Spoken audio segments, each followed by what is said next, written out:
Good morning, children. I hope you have seen the previous video where I have discussed about the definition of political science in a traditional manner and in the modern manner, where political scientists prefer to use the term politics instead of political science.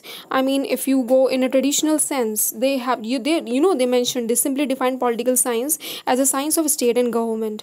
But modern political scientists, what they wanted, they simply explain much more beyond that. They wanted to define politics as a science of political relation and interaction in every society. How humans, or how administration, how government is interacting, or making relations, right? And that too, how it is formed in various society. Clear? And now political relations are defined as such relations and activity which are categorized by the exercise of power to a significant extent, and how these relations affect the power. How come government hold the power, right? All these are being defined under the political science, right? And in fact, modern political scientists do not accept any difference between the politics and political science. Clear, everyone? And here, how they define politics now, how they define political science. They thought, they defined it as the process of struggle for power in a society. How people grabbed the power in the society, or the process of conflict resolution, how the conflicts, how the debate, how it is being taking place in the society, right? It's history. Now it is a system of making and implementing binding laws. I'm sorry, how they simply implement the laws, the policies, rules, plans, reward and authoritative decisions and values for the whole society. How government implement, right? Most of the modern political scientists define politics as a system of political relation and processes in each society. So I hope so people have understood what is the definition of the political science.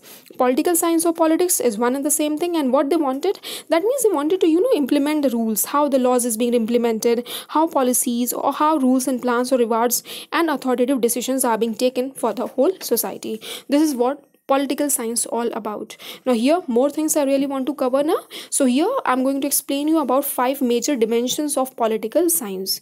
Dimensions means part. Now political science is being divided into 5 major part, and you're going to I'm going to teach you in depth, one-on-one basis, right? Let's start with the dimensions of political science.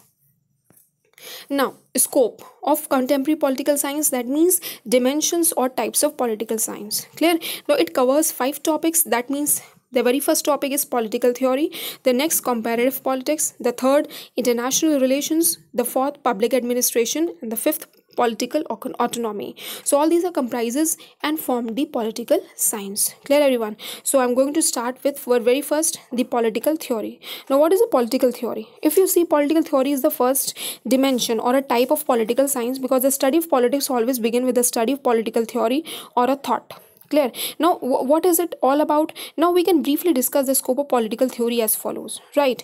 Now it involves the study of a state. State has been the central focus of study in political science. Some scholar, right, accept and support the view that political science begins and ends with the state, right? It's a study of origin, its nature, its purpose and functions. Clear?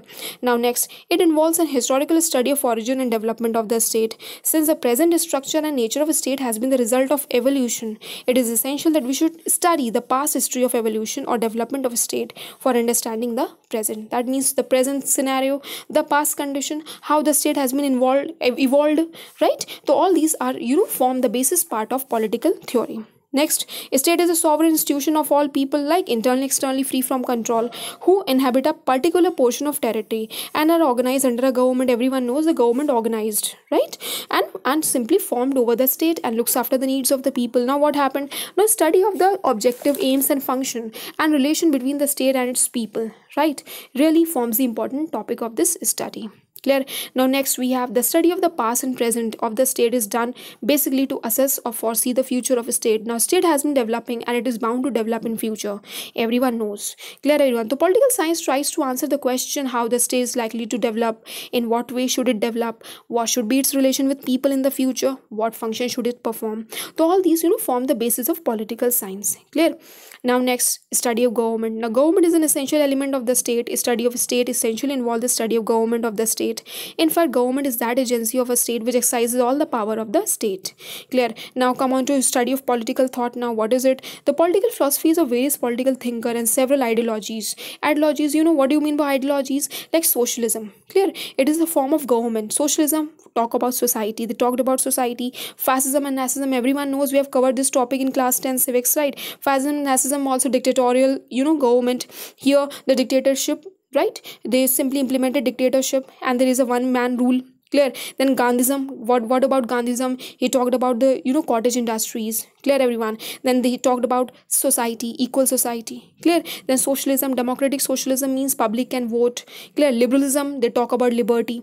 Clear? Communism obviously where workers played the dominant position. Clear? So all these different ideologies are being taught under political science, and in political science, which part? Under the political theory. Clear? Now next, study of all political system. Politics involve the study of all political system working in all state. It seeks to study all political system, westerns as well as non-western, developed as well as underdeveloped or developing. Clear? So it covers all form of political system. Clear?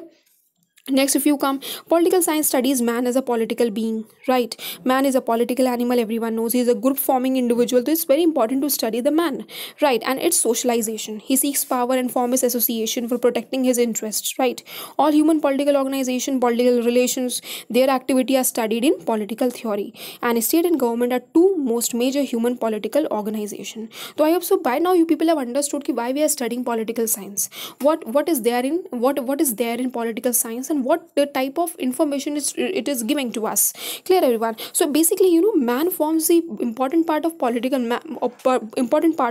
science and its relations, the organization which he forms, right? His relations, and state and government are two major human political organization. Clear? So all these things we're going to read in political science. Clear, everyone? Next, study of interest groups. Clear, everyone?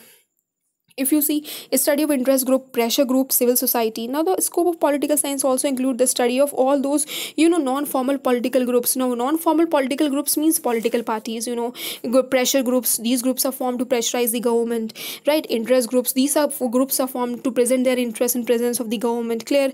Elites and various type of associations, they're also formed other than the government. Clear? And they also form the important part of political science. What is their study, how they are affecting the government and its policies. Clear? Next, study of elections. Now modern studies of political science give added importance to the study of election, electoral politics, voting behavior and participation of people in politics. So all these are coming under political science. We are going to study all these things. Okay?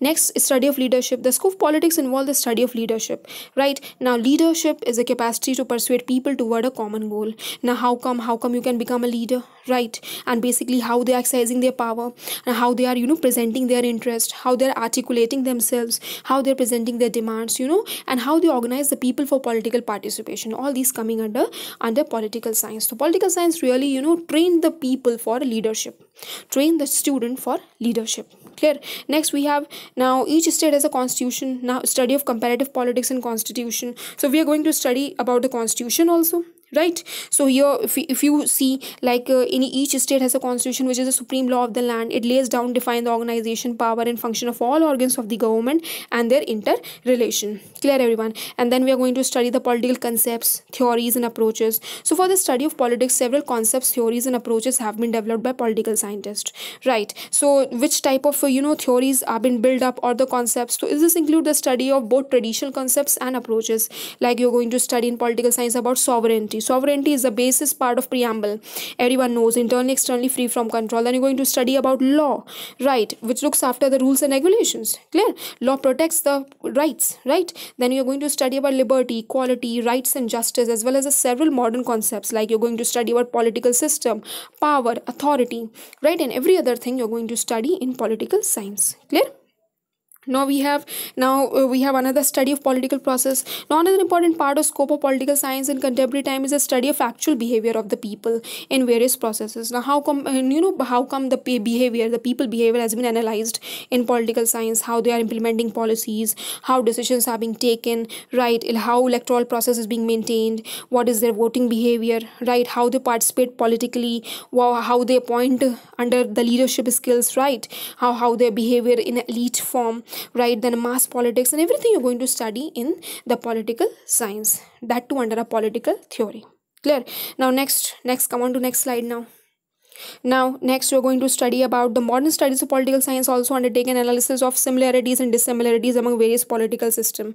Clear? So, political process and function. On the basis of actual functioning of political structure and process, the similarity and dissimilarity are explained, analyzed, and compared. Clear, everyone? So, they're going to similar. They're going to go for similarities and dissimilarities. That means they're going to compare their government, their political structures, functions, and institutions with the other government. Right, everyone? So, this way, the attempt is not to decide what is the best process system. The objective is systematic explanation, understanding, and theory building in politics, so that they can build up their theory by comparing the institutions, globally, right? And when they compare the institution, in a local way, so they can get an idea how the theory is being built in political science, right, children? Now we have study of environment of politics. The study of politics demand a study of psychological, sociological, economical environment of politics, right? Then you're going to study the power, influence, and authority. Clear, everyone? So what are you going to study? Politics is exercise of power in the society, hence it's the study of power relation and direction in the society, right? Then since power is closely related to influence and authority, right? So each student of politics studies has to read the topics such as power and powerful, influence and influential, authority and authority holders, right? Then next you're going to study about infrastructure. Now, all political activities take place in environment, everyone knows. The socio-economic, cultural, political factor present in the environment always influence the process of political relation and activity, right? So if you're going to take, if you're going to implement the policies and program, so obviously all these affect what social factors, economic factors, and cultural factors also played an important role in all these, influence the process of political relations and activity, right? Then you're going to study about interdisciplinary studies that are related to political science. There are other subjects as well. There are other subjects of social sciences, right? Particularly you can have a glimpse, you can have an idea about sociology, psychology, cultural, economics, and others, right? So political theory needs knowledge of other social disciplines for real understanding of politics. Clear, everyone? So I hope so people have understood what is the political theory all about and what political science tries to say. Let's move on to another slide now. Now, next part of political science is comparative politics. So, what do you mean by comparative politics now? Now, if you see, comparative politics is the second major dimension of political science. Clear, everyone? So, if you see, what do you mean in early part of 20th century, comparative study of political institutions in major countries of the world came to designated as comparative government and was recognized as a major area of study of political science. But what happened? They compared political institutions of various states, particularly European states, in terms of their historical and legal similarity and dissimilarity. Basically compare their political institution with other European countries, and with this they try to judge as to which political institution were the best and which form of government was better than the other, right? But later on, what happened? Later on, modern political scientists felt dissatisfied with each such studies of comparative government. They supported the view that what was needed was the study of actual behavior of all political structure and processes of all political system, right? So what happened later on? Now, like Gabriel Elmont, like all these are political scientists. So what they simply strongly supported the use of scientific behavioral empirical method for studying actual behavior of political system and their structure and function. Now, what do you mean by scientific behavioral empirical method? That means they simply started going for observation, experimentation, so that they can prove the political science is a science. Clear, everyone? Though, so they simply they started doing their studies as comparative politics and not comparative government. Clear? So it was to be held a very useful means for scientific theory building in politics. Clear? Scientific theory building in politics, I explain you. I'm going to again explain you that it is they started using experimentation, observations. Clear, everyone? So that they can build up the theory. And what do you mean a political structure? It is just like making official government system. It is the meaning of structures is the official government system. Clear? Now next, I hope so. I hope so everyone has studied what is the meaning of comparative structures. Now the scope of comparative structure is what? Now let's start with the scope of comparative structure. So all political structure. Now just like that political theory, we have written, we have read about different political theories. In the same way, we're going to study about the scope of comparative politics. So definition, we are over with that. Now we're going to go for a scope now. The scope, the very first of all political structure. Now comparative politics include the study of all structures, right? Structures means whether they are formal, non-formal, which are directly or indirectly involved in politics in all the country of the world, right? It is not only confined to the study of three formal governmental organ, legislative, executive, and judiciary. But with this, you're going to study about bureaucracy, you're going to study about interest group, pressure group, political parties, and all other human political association. Clear? Next, functional study. Now, comparative politics seeks to study politics less from the point of view of the legal institution in terms of their power, and more from the point of view of their function, which form the political process and their actual operation in the environment. Right? To study the function of interest articulation, how you're going to present in front your demand in front of the government. Interest aggregation, how you are going to present your demand in the form of policy making. Right? How you can communicate politically, how you can make rules. Right? How you're going to apply the rules. Clear? And how socialization is being conducted, how the decision making is being done, how the policy making is implemented. All these, coming under the functional study of all political structure. Clear?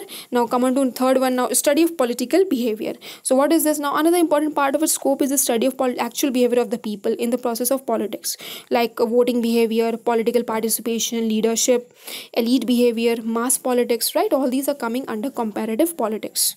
Now, next, study of similarity. In a comparative politics also undertake an analysis of similarity and differences among political process and function. Clear? Now, it is on the basis of the actual functioning of political structure and process that is similarity and dissimilarity are empirically explained and compared. So how they are comparing the similar and dissimilarities of various nation politics? So they are using empirical method. Empirical, that means scientific methods they are using. Clear? Now, next, study of all political system. Comparative politics seeks to analyze the actual behavior and performance of all political system, Western as well as non-Western. The political system are analyzed and compared in terms of their structure, functions, capabilities, and their performances in the environment. All these you are going to study under comparative politics. Clear? Come on to another slide. Now, another scope of comparative politics is the study of politics demand study of psychological, sociological, economical, right, environment. In fact, the social environment as a whole in which each political system operate. For studying this, modern political scientists have formulated and used several concepts as political culture, political socialization, political modernizations. Clear? Now, next, what do you mean by political culture now? So, political culture is composed of attitudes, beliefs, emotions, and values of the society that relate to the political system or politics. What do you mean by political socialization? Political socialization is a process by which an individual acquires his political values, beliefs, orientations and habits. Clear? Next, political participation means it is universal process. The only difference is that while in some state it is limited, in other it is wider. So political participation involves the government and the administration. It brings stability in the system because it's demonstrate the consent and the will of the people in favor of the political system and its structure and functions. Clear? Next, we have a study of political parties, pressure groups, and interest group. What are these now? So organized groups are found in every political system. They're organized groups. These are formed voluntarily by individuals for fulfilling some spatial and common objectives. Along with them, there are some other groups like you can see like Dharna Group Action Committee, which came into existence suddenly due to a particular event. Right? These groups reflect the wishes of the people through public meetings, symbols, programs, demonstrations, etc. These try to influence the working of the political system. Political parties contest elections, form government, criticize government, and perform other such functions. Right? And these are at work in all states. Clear?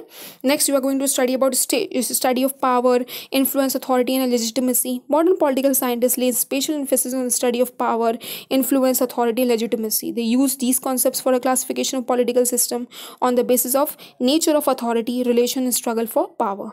Clear? Next, we're going to study all political process. Now, political process like decision making, policy making, judicial process, leadership process, others are all at work in all political system. The actual working of every political system depends upon these processes. Therefore, a comparative study of all the political processes is an integral part of the scope of comparative politics. Clear? So this way we have come to the end of the video, right? So I'm going to explain you more scopes, more dimensions of political science in the coming video. So till then, do listen to this video attentively. Any doubts? Clear? So this way, if you listen to it, your doubts will all be cleared. Clear? So I've already explained in depth about the definition of political science and plus its scope. Clear? So do listen to it. Okay, thank you.